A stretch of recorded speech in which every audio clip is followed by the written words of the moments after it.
The poetic side of night is that whole realm where you can't see everything and you use your imagination.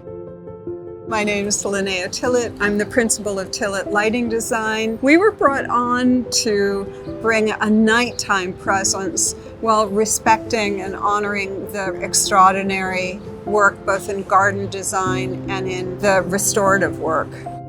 We had to make this balance between delicacy but making a strong enough visual nighttime statement that this feels a bit like a kind of visual oasis. It's super important that we designed lighting that was utterly minimal, that was not distracting from compositions. We really wanted to work to make it welcoming, to make it glow again, make the sculptures come alive, to catch a trace of that memory, make one feel as though it was radiating from inside.